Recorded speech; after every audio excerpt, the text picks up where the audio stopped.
Hello friends, welcome to my channel. இன்றைக்கி வீடியோவில் பார்த்தீங்கன்னா கோதுமை வச்சு ஈஸியான ஸ்நாக்ஸு அல்லது லஞ்ச் பாக்ஸ் கூட நீங்கள் கொடுத்துடலாம் கிட்ஸுக்கு. ரொம்ப சூப்பராக எளிமையாக எப்படி செய்கிறதுன்னு பார்க்கலாம் வாங்க. நம்ம சேனலுக்கு நீங்கள் புதுசாக இருந்தீங்கன்னா மறக்காமல் சப்ஸ்கிரைப் பண்ணிவிட்டு கூடவே பெல் சிம்பிளே கிளிக் பண்ணிடுங்க. வாங்க வீடியோக்குள்ளே போகலாம். ஃபஸ்ட்டு இதுக்கு ஒரு கப் அளவுக்கு கோதுமை மாவு எடுத்துருக்கிறேன். இதுக்கு தேவையான அளவு உப்பு சேர்த்துட்டு நல்லா மிக்ஸ் பண்ணி கொஞ்சம் கொஞ்சமாக தண்ணி சேர்த்துட்டு சப்பாத்தி மாவு பதத்துக்கு பிசைஞ்சு எடுத்துக்கலாங்க.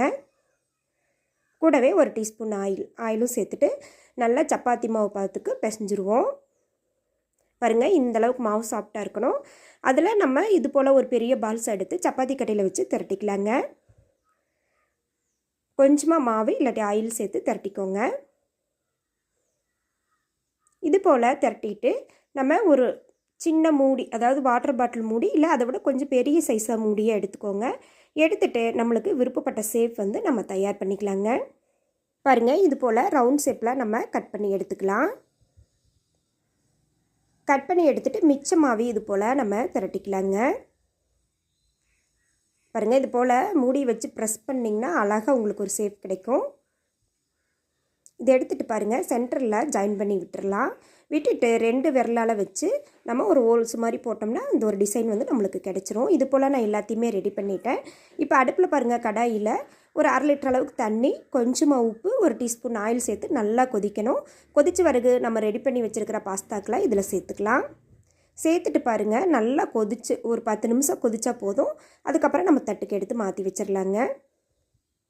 இப்போ பாருங்கள், ஒரு பாத்திரம் அடுப்பில் வச்சுக்கலாம். கொஞ்சமாக ஆயில் சேர்த்துட்டு கொஞ்சம் கடுகு, ஒரு பெரிய வெங்காயத்தை பொடிசா நறுக்கிக்கிறேன், அதை சேர்த்துக்கலாம். பச்சை மிளகா சேர்த்துட்டு நல்லா வதக்கிடுங்க. நீங்கள் மண் பாத்திரத்தில் செஞ்சு பாருங்கள், டேஸ்ட்டு சூப்பராக இருக்கும். இது கூட ஒரு மீடியம் சைஸ் தக்காளி பொடிசாக கட் பண்ணி சேர்த்துக்கோங்க.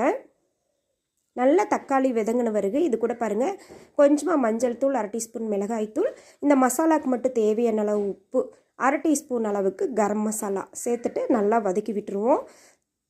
தக்காளி வெங்காயம்லாம் இந்த மசாலா நல்லா பிறண்டு வரணும், அந்த அளவுக்கு வதக்கிடலாங்க. பாருங்கள், நல்லா வதங்கிடுச்சு. இப்போ நம்ம ரெடி பண்ணி வச்சுருக்கிற பாஸ்தாவை இது கூட சேர்த்துடலாம். நல்லா மிக்ஸ் பண்ணி விடுங்க. மிக்ஸ் பண்ணி எடுத்திங்கன்னா அருமையான சூப்பரான ஒரு டிஃபன் ரெசிபி ரெடி ஆகிடுச்சு. இது ஸ்நாக்ஸாகவும் சாப்பிட்லாம், கிட்ஸுக்கு லஞ்ச் பாக்ஸு கொடுக்கலாம். நல்ல ஃபில்லிங்கான ரெசிபி. இட்லி தோசை இல்லாத நேரத்தில் இது போல் ட்ரை பண்ணி பாருங்கள், ரொம்ப சூப்பராக இருக்கும். இந்த வீடியோ பிடிச்சிருந்தா சேனலை மறக்காமல் சப்ஸ்கிரைப் பண்ணிடுங்க. லைக் பண்ணுங்கள், ஷேர் பண்ணுங்கள், கமெண்ட்